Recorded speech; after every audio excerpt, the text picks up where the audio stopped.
This is Tony Hendrick with Painting Spirit. Today's subject is going to be the itch. And not quite sure how much I'm going to be able to talk about the itch, but it's just something that came to me. And another way to talk about this thing that I keep coming back to, which is listening to something inside of yourself and getting out of the tendency to overthink things. And there's ways of feeling for what that is, and one of the ideas that I had is this feeling of wanting to itch something. And there's different ways an itch can come about. It can be an irritation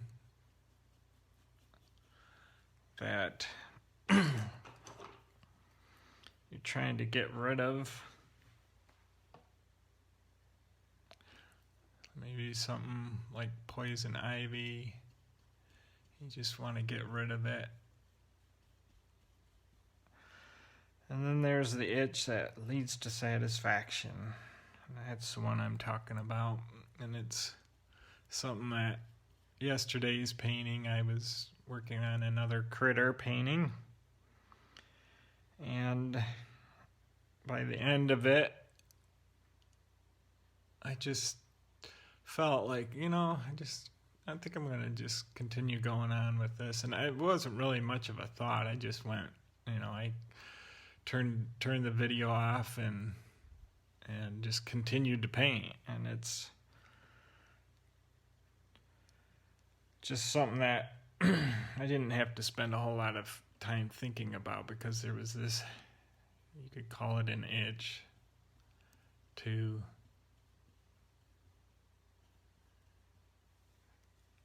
see where it just was a feeling inside. I knew it just didn't feel complete to me, and then there's the irritation kind, where this doesn't feel complete, and you keep working at it and trying to get it to work, and there's a difference there. And just become aware of those differences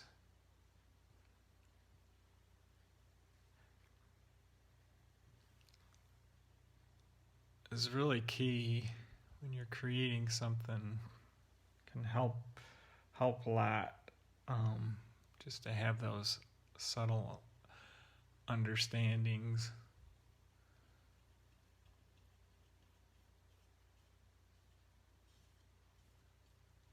So today I'm just doing an abstraction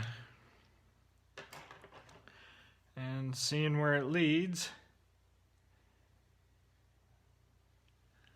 Don't have a whole lot more to say about the idea of an itch. It's a pretty simple idea. You're just looking for that inner part of yourself that's leading you towards satisfaction.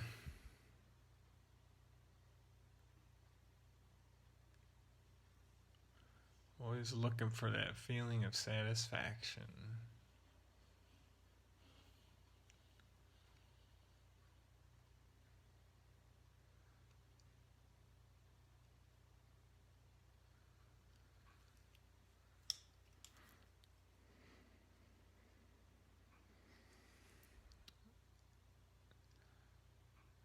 Sometimes it's satisfying just to be quiet. Tune in to what's going on with the painting.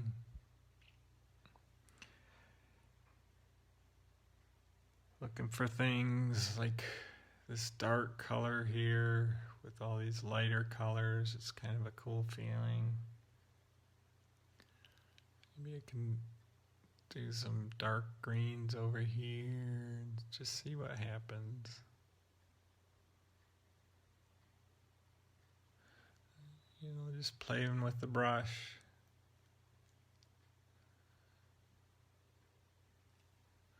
See if there's something that maybe happens in the space of the painting just by playing with different textures and different ways of using the brush strokes. Maybe you're more of a literal person and you like to find things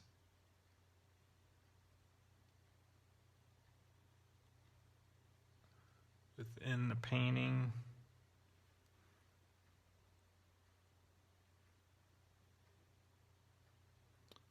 Or maybe you just like the feeling of it.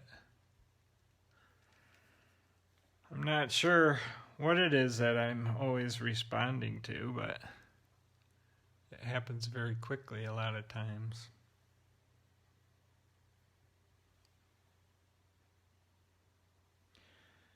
I'm just following that inner part of myself.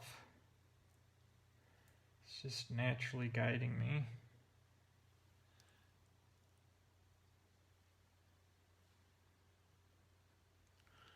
Put something on there and see what happens.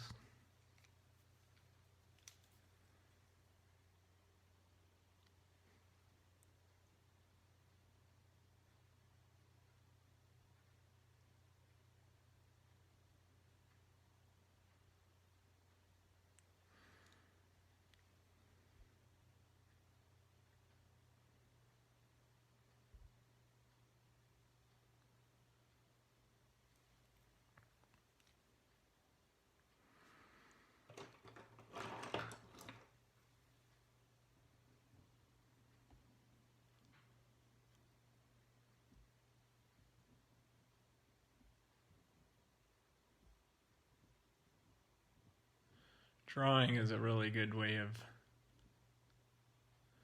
getting into that state of mind where it's like a doodle. You can be on the phone talking to somebody. Although I don't know if that happens so much anymore. People doodle while they're on the phone because, you know, basically they're driving or doing something. It used to be that you answer the phone at a desk or something and you could sit there and doodle. Maybe that's something that's lost now. The phone doodle, huh?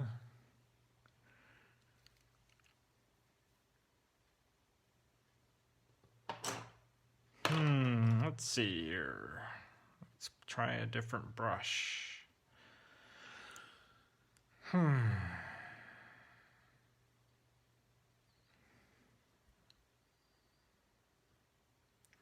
And maybe a different medium.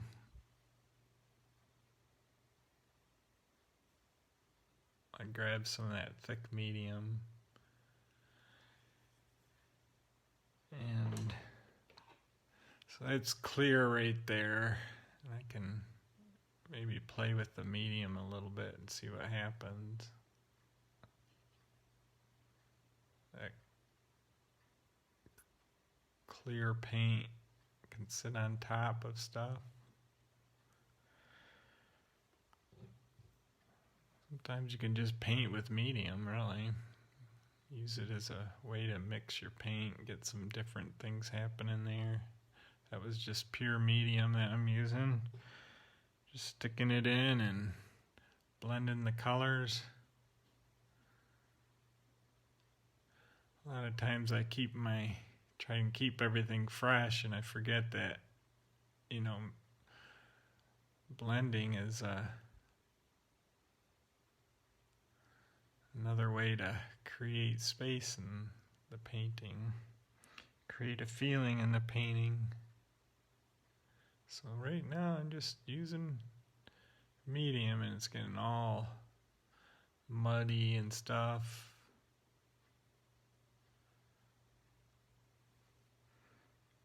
bring in some whites into that. Maybe some yellows. Just playing.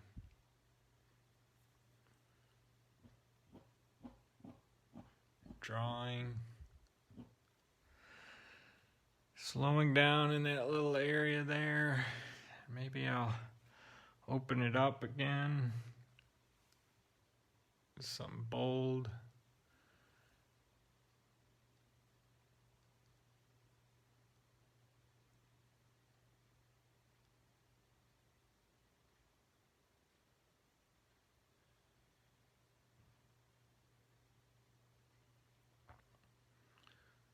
Colors and abstractions can get quite involved. They can take on a life of their own, where they become their own object.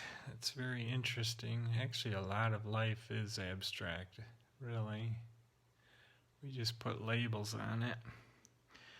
We think those labels are what we're looking at, but if you take the label away, most everything is abstract, right? Go out in nature, look at the abstractions that happen in nature. Oh, it's amazing, the variety.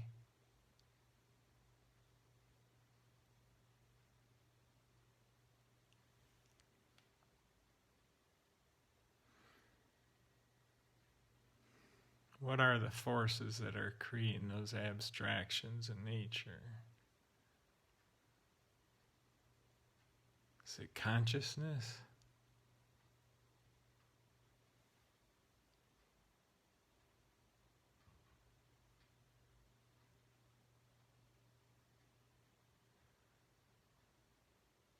Is it thought? I don't know.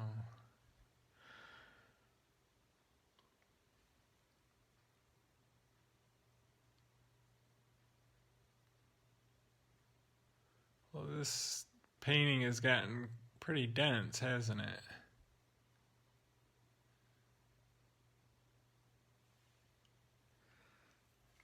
Let's see what my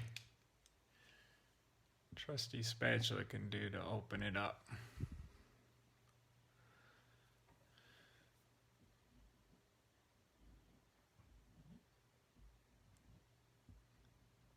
This is actually a way that I did a lot of my surreal organic abstractions. I still don't know quite how to title those paintings that I did years ago. Called them innards. Felt like they were coming from my insides. I would create something and find something I really liked and take it away.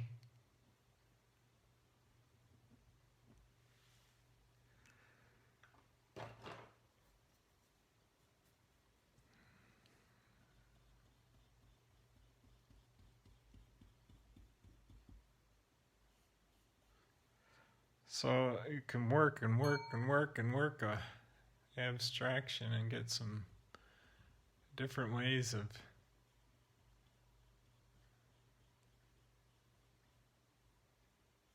creating effects that you might not find if you're just painting from life and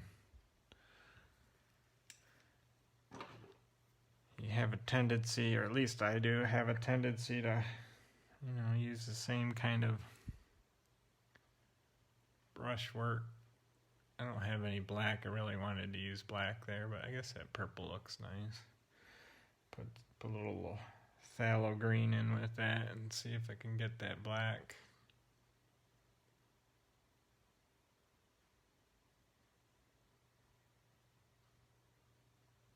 Not really. I got my white there. Anyway, so there's my little abstraction today. And see about following that itch inside of you that leads to satisfaction. And get out your brushes and see what happens. See you tomorrow. Tomorrow's Friday, right? Maybe I'll do another critter painting. See you then.